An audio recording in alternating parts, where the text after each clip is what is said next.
Joining us now is Corey Adams from Robert Half, talking to us about multi-generational priorities among employees. And Corey, as always, appreciate having you on. Good morning. Thanks for having me. So I'm interested in your take on the survey that you guys did. I always wonder, hey, are different generations reacting differently in the labor market, or is the age-old truth that money talks still the end-all, be-all? What did you find from your survey? Yeah, it's a great question. So we had, I would say, 5 trends that we thought were worthy of acknowledging through our research. So I'll go through each of them quickly here, that we can dive a little bit deeper if you like. So the first one, no surprise, you just said it, money matters to most people. So a competitive salary with regular merit increases has the biggest impact on job satisfaction and retention for millennials, Gen Xers, and baby boomers. Yep. And Gen Xers are also the most likely to feel underpaid. Second key finding, Gen Z wants the best of both worlds. 1/3 of Gen Zers prefer to choose where when they work, but this group also craves the most in-person interactions than any of the other generations.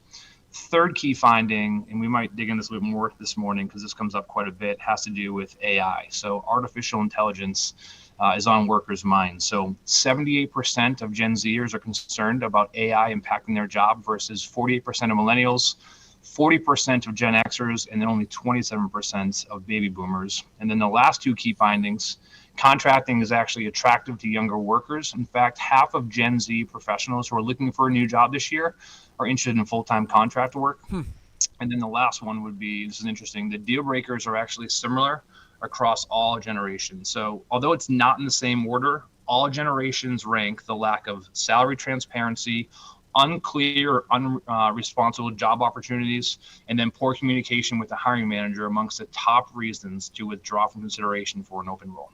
Let's talk a little bit about that Gen Z generation. So I don't know the exact age demographic, but I'm sure a large portion of the workforce under the age of 30 falls into that category. The trend on not prioritizing income as much as other generations there, do you just see that as an age thing? Like, is that something similar that we probably saw from millennials in years past, and that slowly changes as families develop and just key priorities change? Sure. And I think you hit on a few points there. I think this particular generation, I think by definition, obviously it changes, depends on who you look at, but it's those born from 1995 to 2012. It's the up and coming, it's the incoming workforce. And when you go through this research, you can see a lot of differences. And you said it, right? I mean, the salary piece in terms of the differences by a wide margin, millennials, Gen Xers, and baby boomers, most important. Gen Zers, though, for them, our survey shows and the research speaks to that flexibility is the most important for them, but then also a positive work culture and then a team dynamic that they can sort of thrive in is the most important thing for them over compensation. And I think if you want to peel that back a little bit, the why behind that is you just think about the life experiences. And there's so much out there on this, but this group has gone through highs and lows of the economy like nobody else. They have been forced to stay home for a while, right, through the pandemic. Yeah. So they've had to deal with a significant amount of obstacles and challenges. Not that everyone hasn't. And so I think for that, we see some different drivers for them outside of just money. What do you take on the growing interest or concern in AI and the generational difference there? Yeah, so the AI, this is obviously, you can't get away from AI right now. It's just a really big piece. So in terms of the differences, I would say this. I would say baby boomers and Gen Zers are on opposite ends of the spectrum. It's not really close.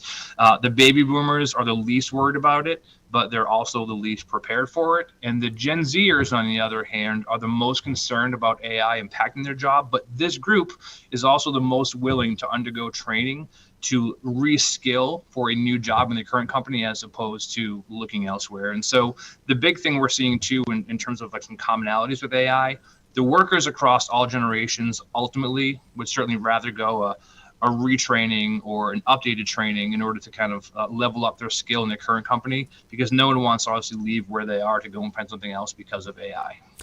I know I'm asking this of a representative of a recruiting and hiring agency, but what do you suppose the Gen Z attraction is to contract work?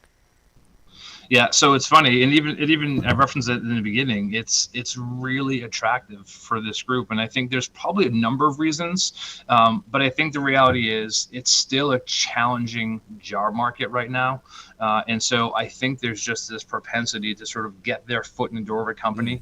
I think it's summer. I think there's a lot of things that tie into this, but I think it's a good thing. I think I'm encouraged as someone who's in the industry that this next generation that's coming in wants to come in and try something different.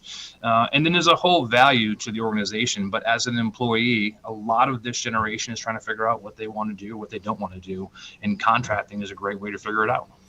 It's Corey Adams from Robert Half, the staffing company, and join us today for a survey on generational differences and priorities for job seekers out there. Corey, appreciate it as always, and look forward to chatting with you again soon.